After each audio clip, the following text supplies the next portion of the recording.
peduli dan menyantuni anak yatim, insya Allah Allah akan mudahkan segala urusan kita, karena kita memudahkan urusannya.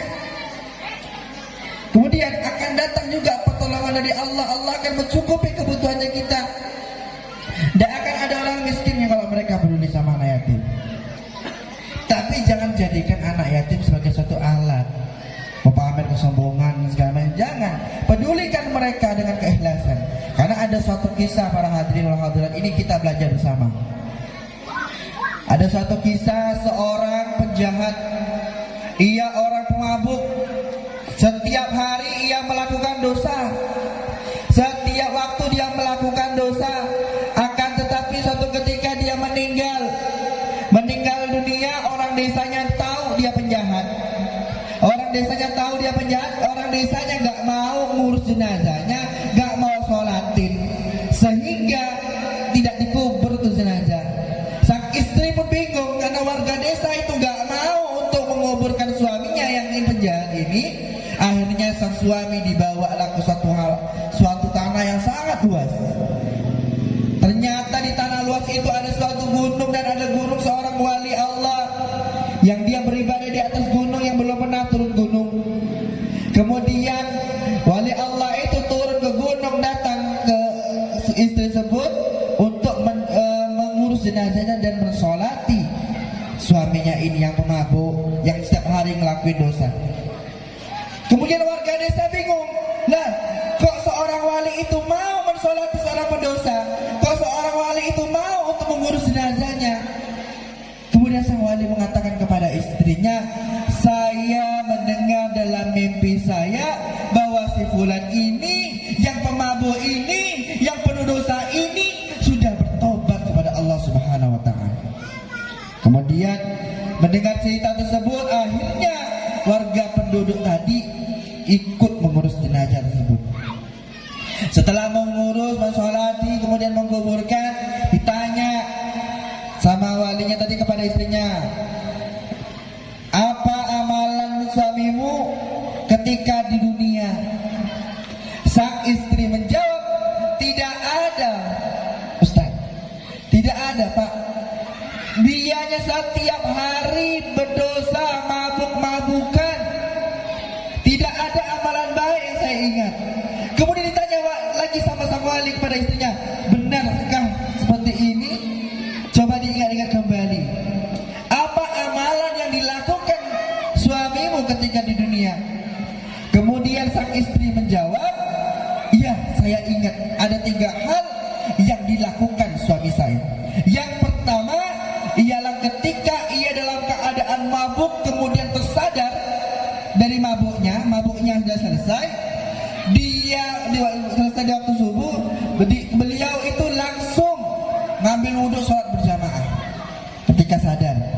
Yang kedua adalah rumah beliau tidak pernah sepi setiap hari dengan anak yatim, sehingga beliau memberikan makan dan minum anak yatim dan mengasihi anak yatim melebihi anaknya sendiri. Kemudian yang ketiga, ia pernah berdoa kepada Allah, ya Allah, akan ditaruh ke neraka manakah diriku? Ternyata seorang penjahat ini, para hadirin, makanya kita nggak boleh suuzon, apalagi merasa tinggi, merasa hebat, merasa paling sempurna, merasa ahli surga. Ketika kita melihat orang yang berdosa, orang yang mabuk, orang yang penjudi, orang yang berzina, orang yang narkoba, jangan pernah kita memandang sebelah mata, karena belum tentu diri ini lebih hina dari dia. Karena kita tidak tahu urusan taubatnya dia kepada Allah. Maka kita diajarkan bagaimana menata hati kita untuk tidak memandang remeh orang lain. Kalau kita sudah bisa mengatur hal ini, maka insya Allah hati kita jadi hati yang bersih. Insya Allah semua apa yang kita lakukan karena Allah Subhanahu wa taala. Dari kisah tadi, para hadirin wal hadirat, Bapak Ibu semuanya, ada yang amalan yang kedua. sepi dari anak yatim. Maka tadi betul kata Pak Ketua Lembaga, bukan kami yang membutuhkan anak yatimnya, tapi maksudnya bukan anak yatim membutuhkan kami, tapi kami membutuhkan anak yatim untuk barokahnya, kepeduliannya. Maka penting jangan hanya dipedulikan ketika santunan. Pikirkan pertama pendidikannya, sekolah dan tapi jangan hanya pendidikan dunia, pendidikan agamanya bagaimana. Jangan sampai kita mengasihi anak yatim ataupun anak kita dalam keadaan kita fokus sama pendidikan dunia.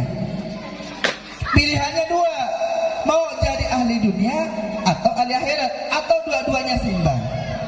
Maka dalam hal ini penting cara mendidik anak. Maka selain peduli sama anak yatim, kita juga bimbing anak yatimnya, masukkan ke pengaji. Jangan sampai anak yatimnya dikasih makan minum tapi tidak disuruh ngaji. Besarnya mau jadi apa?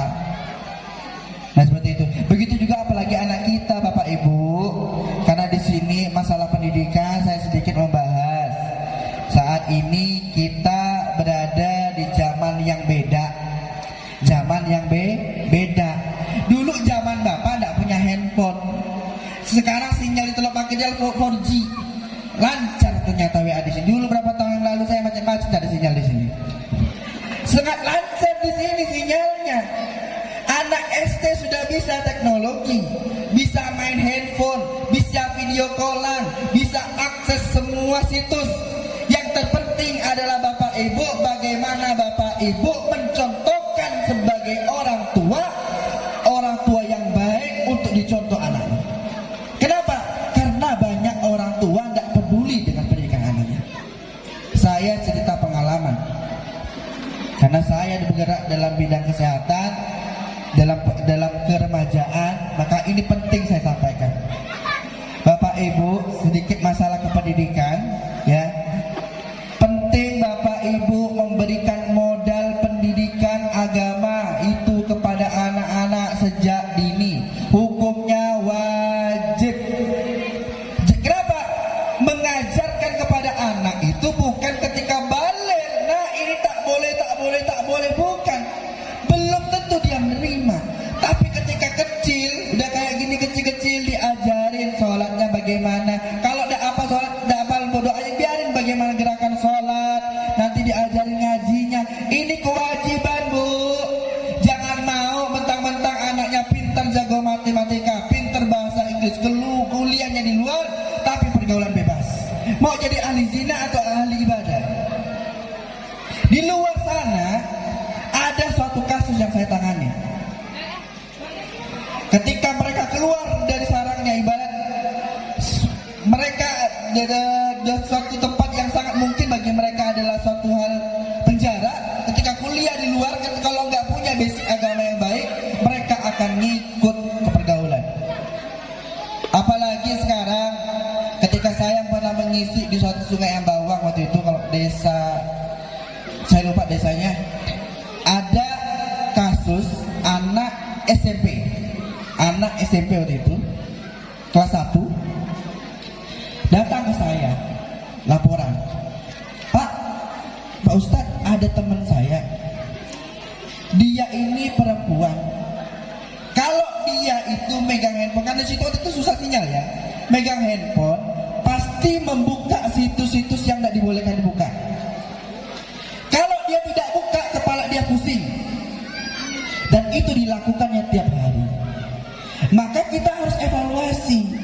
Kebebasan teknologi yang kita berikan kepada anak kita harus diawasi.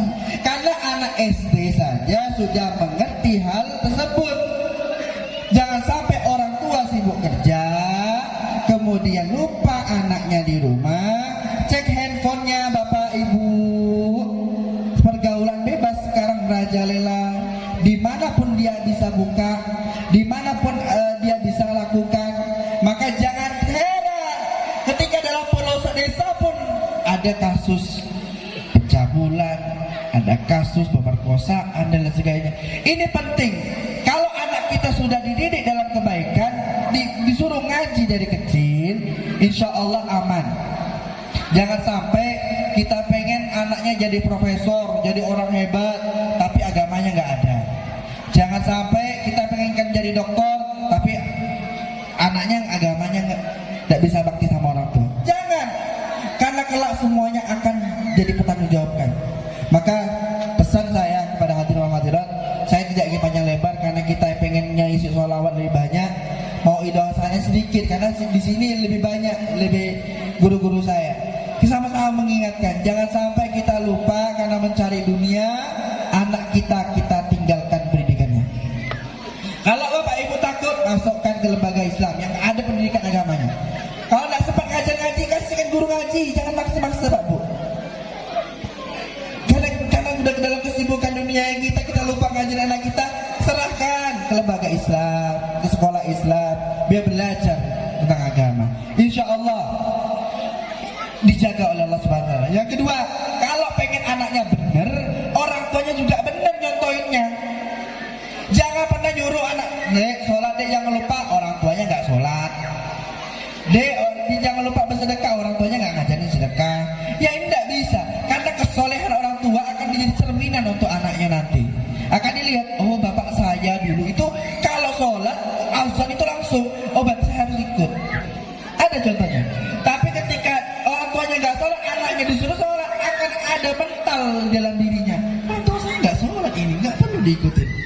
Maka ini penting pada bapak ibu semua hadirin hadirat. Saya berharap mudah-mudahan semakin maju pendidikan yang ada di desa